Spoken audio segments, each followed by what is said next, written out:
Bonjour. Roland, merci, parce que aujourd'hui tu fais mon dessert préféré. La tarte aux noix et aux noisettes. On commence par faire la pâte. Oui, C'est une pâte personnelle à toi là. oui, c'est une pâte sablée. Aux noix. Alors là, il y a 120 g de beurre. Oui. Avec une pincée de sel. On va lisser le Ouais. beurre. Voilà, tu Voilà. mets le sucre glace. Alors là, il y a 75 75 g de sucre glace. Et tu vas mettre 25 g de poudre de noix.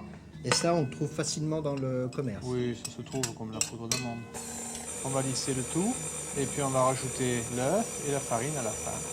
Et une fois qu'on a incorporé la farine, on ne va pas trop laisser tourner l'appareil pour que la pâte ne prenne pas trop de corps. Alors, on la met bien en boule Oui, et pour l'empêcher de sécher, Oui. on la recouvre d'un film. et puis on va la mettre au réfrigérateur. On la laisse pendant- minimum 1 heure. Oui, c'est ça. On a étalé notre pâte, Et on va foncer le on moule. va foncer le moule. Alors là, il y a une astuce. On met la pâte sur le rouleau et on roule la pâte autour du rouleau. Il n'y a plus qu'à la déposer.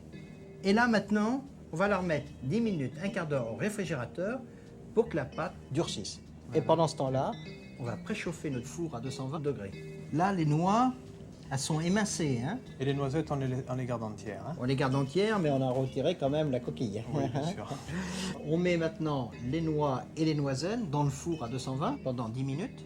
On remue les noix de temps en temps, les noisettes également, pour que ce soit bien coloré. Alors après avoir partagé la gousse de vanille en deux dans le sens de la longueur, on va ramasser avec le couteau les grains de vanille. Ensuite, on va vider le sirop, 3 décilitres de sirop d'érable, les 2 œufs.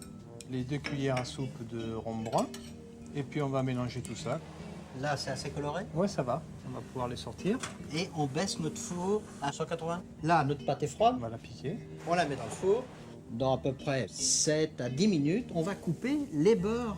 Comme ça va être égalisé. On peut la remettre encore 2 petites minutes dans le four pour qu'elle soit de cette couleur-là partout. La pâte est pré-cuite.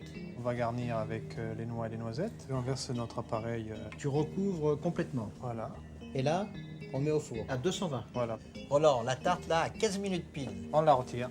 On peut la servir chaude comme ça. On va la laisser tiédir un petit peu, et chez moi, je la sers avec de la crème fouettée en chantilly non sucrée.